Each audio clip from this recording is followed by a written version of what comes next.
Hello student, मेरा नाम है तानीलाल ठाकुर और हम पढ़ रहे हैं सी प्रोग्रामिंग लैंग्वेज। छात्रों, आज के इस वीडियो लेक्चर में हम सी प्रोग्रामिंग लैंग्वेज के अंदर डेटा टाइप्स, स्केप सीक्वेंस और कमेंट्स के बारे में डिटेल में पढ़ेंगे। आज के इस वीडियो लेक्चर के outcomes: describe the basic terminology used in C programming language. मतलब जो सी प्रोग्रामिंग लैंग्वेज के अंदर बेसिक टर्मिनोलॉजी हम यूज करते हैं उनके बारे में डिस्क्राइब करना सीखेंगे। यह हमारे आज के लेक्चर का कोर्स आउटकम है। तो शुरू करते हैं आज का लेक्चर। छात्रों, सबसे पहले हम data types in C programming language, मतलब हमारे जो सी प्रोग्रामिंग लैंग्वेज होती है उसके अंदर डेटा टाइप क्या होता है उसके बारे में हम यहाँ पर समझते हैं। What is data type in C programming language? In the C programming language, data types constitute the variables for storing data. मतलब सी प्रोग्रामिंग लैंग्वेज में डेटा टाइप वेरिएबल को डेटा को स्टोर करने के लिए बनाते हैं। The type of a variable determine how much space it occupies in storage. मतलब जो हमारा डेटा टाइप है वह यह डिटरमाइन करता है कि वेरिएबल के अंदर कितना डेटा स्टोर करता है। And what type of data we enter in variable through program, और किस तरह का डेटा हम सी प्रोग्राम के माध्यम से वेरिएबल के अंदर इंटर करवा रहे हैं, तो यह हमारे डेटा टाइप डिटरमाइन करेगा। तो छात्रों, सिंपल वे में हम बात करते हैं कि डेटा टाइप यानी जो डेटा हम कंप्यूटर को देते हैं, तो किस तरह का डेटा हम कंप्यूटर में इंटर कर रहे हैं, तो उसका जो टाइप होता है उसे हम डेटा टाइप कहते हैं। जैसे न्यूमेरिक डेटा हो सकता है, कैरेक्टर डेटा हो सकता है, फ्लोटिंग पॉइंट डेटा हो सकता है, तो यह डेटा टाइप कहलाता है। और वेरिएबल के डिक्लेरेशन के साथ में हम डेटा टाइप लिखते हैं। अब हम यहाँ पर देखते हैं डेटा टाइप्स कितने प्रकार के होते हैं। तो डेटा टाइप बेसिकली तीन तरह के होते हैं: basic data type, derived data type और यूजर डिफाइंड डेटा टाइप। ये तीन तरह के डेटा टाइप्स होते हैं। बेसिक डेटा टाइप वह डेटा टाइप होते हैं जिसके अंदर प्री डिफाइंड डेटा टाइप होते हैं। मतलब जैसे इंटीजर, फ्लोट, कैरेक्टर, ये प्री डिफाइंड डेटा टाइप्स होते हैं। कंपाइलर के अंदर पहले से जो डेटा टाइप डिफाइन होते हैं उसे हम प्री डिफाइंड डेटा टाइप्स कहते हैं। और बेसिक डेटा टाइप जो पहले से डिफाइन है उन्हें हम बेसिक डेटा टाइप कहते हैं। डिराइव्ड डेटा टाइप वह डेटा टाइप होते हैं जो बेसिक डेटा टाइप का उपयोग कर हम नए डेटा टाइप बनाते हैं, उसे हम डिराइव्ड डेटा टाइप्स कहते हैं। इसी तरह यूजर डिफाइंड डेटा टाइप, यह भी यूजर के द्वारा डिफाइन किए हुए डेटा टाइप्स होते हैं और इनको भी हम बेसिक डेटा टाइप का उपयोग कर बनाते हैं। तो छात्रों, इस तरह डेटा टाइप को हम परिभाषित कर सकते हैं और उनके टाइप्स बता सकते हैं। अब हम बेसिक डेटा टाइप के अंदर जो इंटीजर बेसिक डेटा टाइप है उसके बारे में यहाँ पर डिस्कस करते हैं। इंटीजर बेसिक डेटा टाइप कहलाता है और यह प्री डिफाइंड डेटा टाइप होता है। और INT इसका कीवर्ड होता है जो हमारे कंपाइलर के अंदर में पहले से रखा हुआ है। इंटीजर डेटा टाइप को डिफाइन करने के लिए मैंने यहाँ पर टेबल बनाया है जिसके अंदर हम डेटा टाइप, साइज, रेंज और स्पेसिफायर, 4 कॉलम मैंने यहाँ पर यूज किया है। डेटा टाइप्स में जो डेटा टाइप हम लेंगे उस डेटा टाइप का नाम होगा। साइज में उस डेटा टाइप के अंदर या जो जो वेरिएबल हम डिक्लेयर करेंगे उस वेरिएबल के अंदर में कितना डेटा हमारा स्टोर होगा, और रेंज और किस तरह का डेटा हमारा उसमें स्टोर होगा, और स्पेसिफायर हम जो डेटा टाइप का नाम लिखते हैं उसका स्पेसिफिकेशन के लिए कौन सा कैरेक्टर हम यूज करते हैं। तो ये 4 कॉलम में हमने यहाँ पर डिस्कस किया है।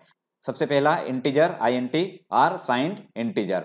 साइन से मतलब होता है जो नेगेटिव नंबर्स होते हैं जिसके अंदर माइनस साइन होता है उसे हम साइंड कहते हैं, और पॉजिटिव नंबर जिसमें साइन नहीं होता है उसको अनसाइंड नंबर कहते हैं। तो यहाँ पर इंटीजर और साइंड नंबर, उसके लिए जो कैपेसिटी है 2 बाइट्स के डेटा इसमें स्टोर हो जाते हैं और उसकी रेंज -32,768 टू +32,767 तक उसकी रेंज होती है। और उसका स्पेसिफायर %d।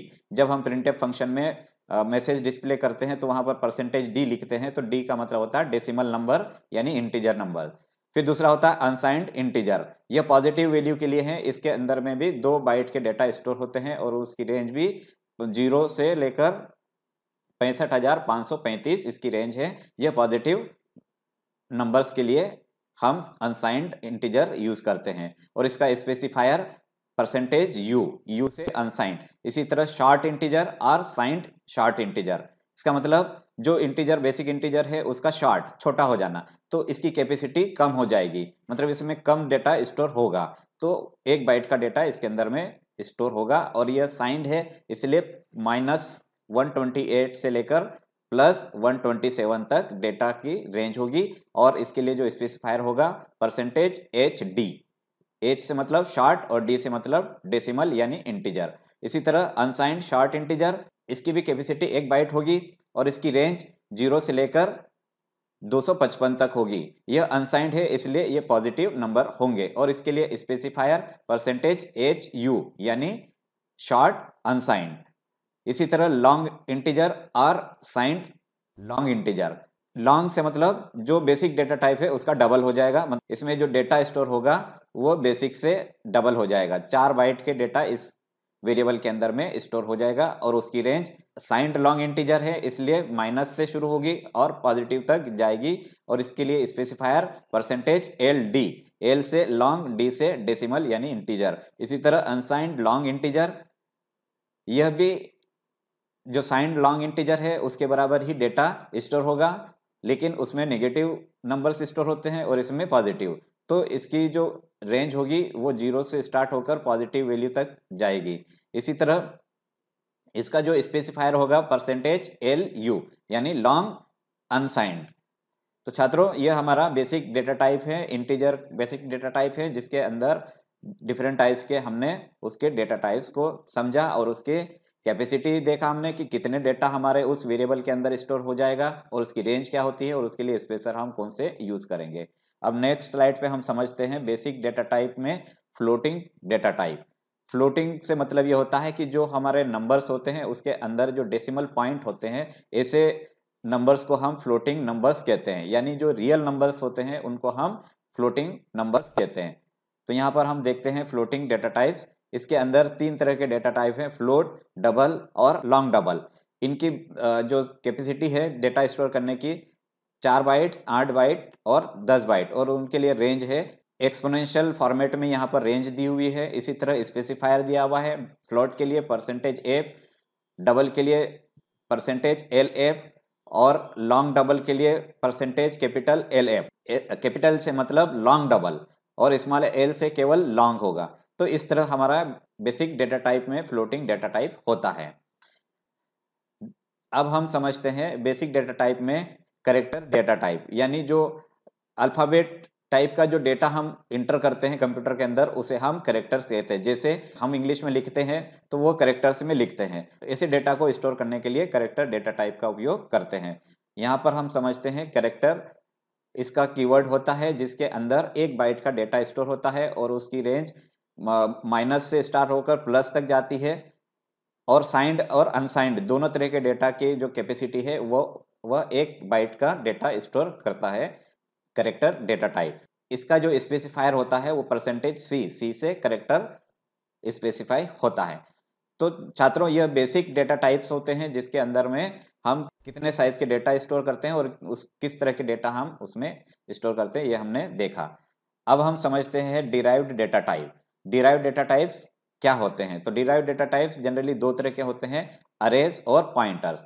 अरेज यानी arrays are sequence of data items having homogeneous values, मतलब अरेज एक मैट्रिक्स का फॉर्मेट होता है, मैट्रिक्स के अंदर जो डेटा स्टोर करते हैं वो एक दूसरे से रिलेटेड होते हैं। ऐसे डेटा को स्टोर करने के लिए हम अरे टाइप का डेटा टाइप बनाते हैं और यह डेटा टाइप हमारा बेसिक डेटा टाइप से ही बनाया जाता है। इसी तरह पॉइंटर्स जो मेमोरी के अंदर में हमारे डेटा स्टोर होते हैं उनके लोकेशन के एड्रेस को फाइंड करने के लिए पॉइंटर्स डेटा टाइप का उपयोग करते हैं। अब हम समझते हैं यूजर डिफाइंड डेटा टाइप, यानी यूजर के द्वारा जो डेटा टाइप डिफाइन किया जाता है उसे हम यूजर डिफाइंड डेटा टाइप कहते हैं। तो सबसे पहला है यहाँ पर structure. It is a package of variable of different types under a single name.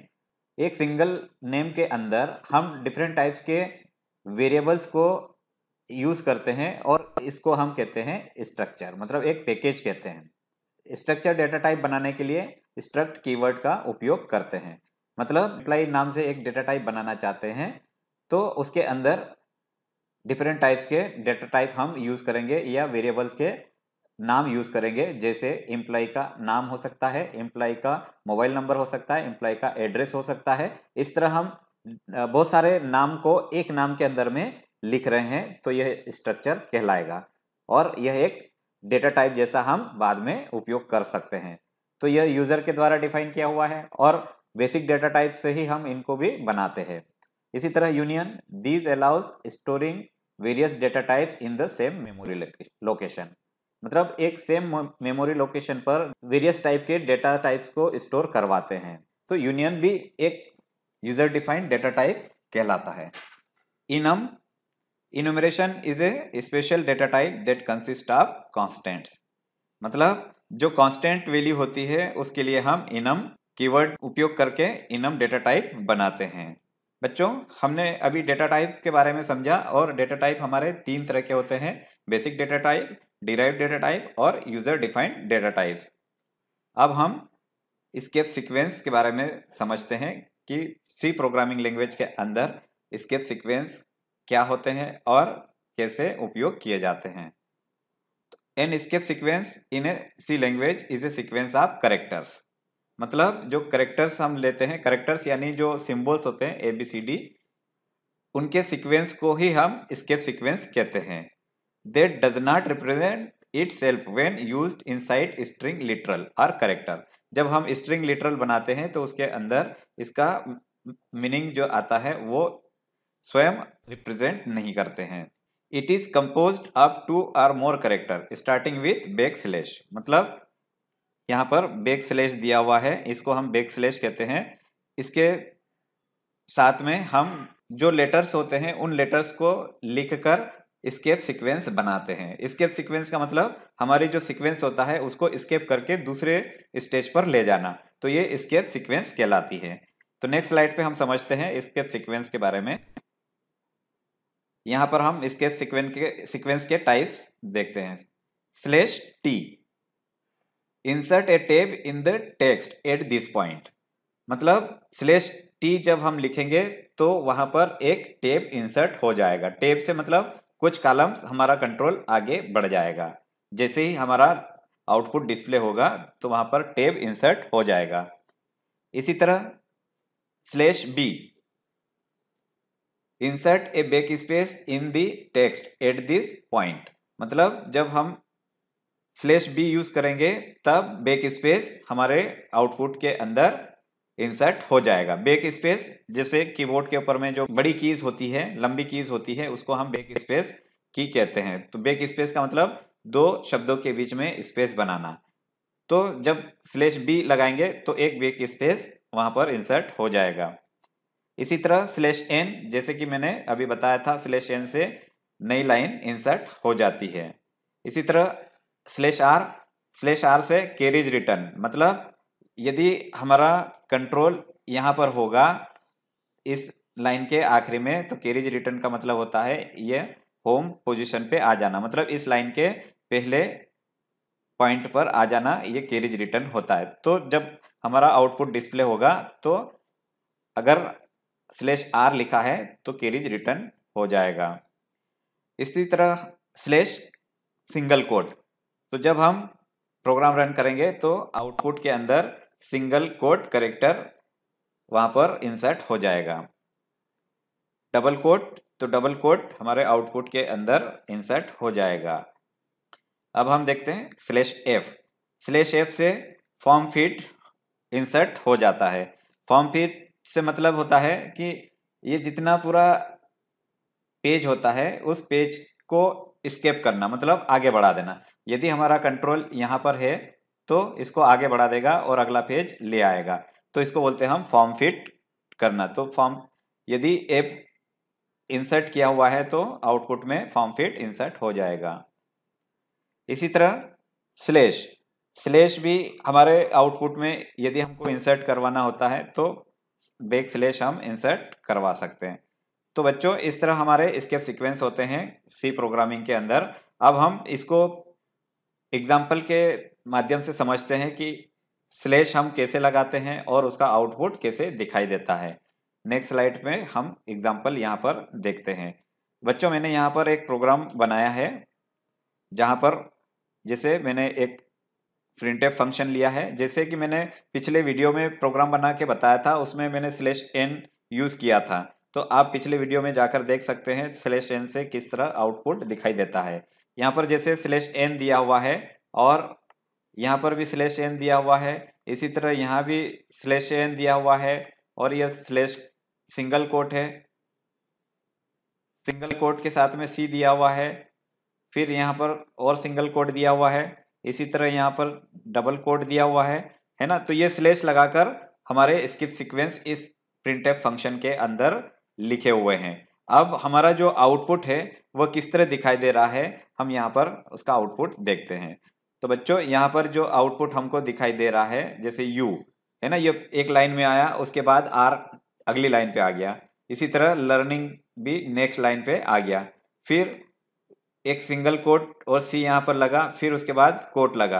तो यहाँ पर देखिए ये /n लिखा है U के बाद, तो U के बाद /n किया तो अगला जो मैसेज आ रहा है वो अगली लाइन पर प्रिंट हो रहा, मतलब R जो है ये न्यू लाइन पे आ गया, नई लाइन पे। फिर /n किया मतलब R के बाद फिर /n होगा, अगला जो मैसेज है वो अगली लाइन पर आएगा, फिर /n यहाँ पर लगाया है ना, तो जो अगला मैसेज आ रहा है वो अगली लाइन पे या नई लाइन पर आ रहा है।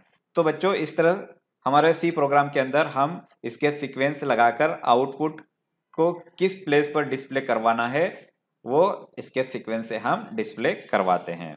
तो बच्चों आपको समझ में आ गया होगा स्केप सीक्वेंस हम सी प्रोग्राम में क्यों उपयोग करते हैं। अब हम सी प्रोग्राम के अंदर कमेंट्स कैसे लिखते हैं, कमेंट्स का क्या उपयोग है, क्यों लिखते हैं, ये समझते हैं। तो a comment is an explanation और description of the source code of the program. मतलब जो प्रोग्राम हम लिखते हैं उसके अंदर जैसे कोई इंस्ट्रक्शन दिया, उस लाइन के बारे में डिस्क्रिप्शन देना है प्रोग्राम के अंदर, तो उस डिस्क्रिप्शन को हम कमेंट में लिख सकते हैं। और वह कमेंट जब कंपाइलर प्रोग्राम को कंपाइल करेगा तो कंपाइलर उस कमेंट को इग्नोर कर देगा, मतलब उसको कंपाइल नहीं करेगा और उसमें किसी तरह की कोई एरर भी नहीं आएगी।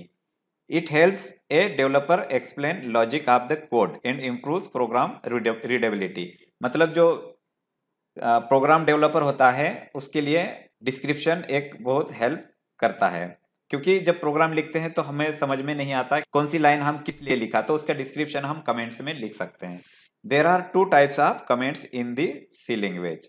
सी प्रोग्रामिंग लैंग्वेज के अंदर 2 तरह के कमेंट्स होते हैं, सिंगल लाइन कमेंट्स और मल्टी लाइन कमेंट्स। तो नेक्स्ट स्लाइड पे हम समझते हैं इन दोनों कमेंट्स के बारे में। सबसे पहले हम सिंगल लाइन कमेंट्स के बारे में समझते हैं एग्जांपल के साथ में। बच्चों मैंने यहाँ पर एक प्रोग्राम लिया है और इसमें जैसे मैंने यहाँ पर एक लाइन लिखा है / प्रिंटिंग इंफॉर्मेशन। मतलब यहाँ पर जो प्रिंटफ फंक्शन मैंने लिया है प्रिंटफ हेलो सी, तो यह मैसेज हमारा आउटपुट में डिस्प्ले होगा। तो उसके लिए मैंने प्रोग्राम के अंदर उसका डिस्क्रिप्शन लिख दिया, यानी प्रिंटिंग इंफॉर्मेशन, मतलब जो इंफॉर्मेशन हम दे रहे हैं वो प्रिंट करेगा। और यहाँ पर कमेंट्स लिखने के लिए मैंने / लगाया, तो ये एक लाइन को कमेंट्स में लेगा, बाकी दूसरी लाइन वो प्रोग्राम में काउंट करेगा, और अगर हमने यहाँ पर कमेंट्स अगली लाइन पे लिख दिया तो वो एरर शो करेगा। तो यह हमारा सिंगल लाइन कमेंट्स कहलाता है। अब हम मल्टी लाइन कमेंट्स को एग्जाम्पल से समझते हैं। बच्चों मैं यहाँ पर स्लैश और स्टार लिखा और उसके बाद मैंने 2 लाइन लिखा, और यहाँ पर भी मैंने स्टार और स्लैश लिखा। तो बच्चों यहाँ पर समझिए कि यह स्टार, यहाँ पर स्लैश इस साइड में लिखा और यहाँ पर इस साइड में लिखा, और स्टार अंदर लिखा और यहाँ पर भी स्टार अंदर लिखा। इसका मतलब यह स्टार्टिंग कमेंट पार्ट है और यह एंडिंग कमेंट पार्ट है। मतलब जो कमेंट हम लिख रहे हैं उसका यह स्टार्टिंग है और यह एंड है। इन दोनों के बीच में जितनी भी लाइन हम लिखेंगे वो सब कमेंट्स के अंदर में जाएगा। मतलब जब प्रोग्राम हमारा रन होगा तो कंपाइलर इसको रीड नहीं करेगा। तो इस तरह हमारा मल्टी लाइन कमेंट्स होता है। हमारे प्रोग्राम के अंदर जो हम प्रोग्राम लिखते हैं उसका डिस्क्रिप्शन लिखने के लिए हम कमेंट का उपयोग करते हैं। तो बच्चों, आज का लेक्चर हमारा यहीं समाप्त होता है। आज के इस लेक्चर में हमने सी प्रोग्रामिंग लैंग्वेज के अंदर वेरिएबल डिक्लेयर करने के लिए जो डेटा टाइप हम यूज करते हैं उनके बारे में हमने डिटेल्स में समझा कि डेटा टाइप्स 3 तरह के होते हैं: basic data type, derived data type और यूजर डिफाइंड डेटा टाइप्स।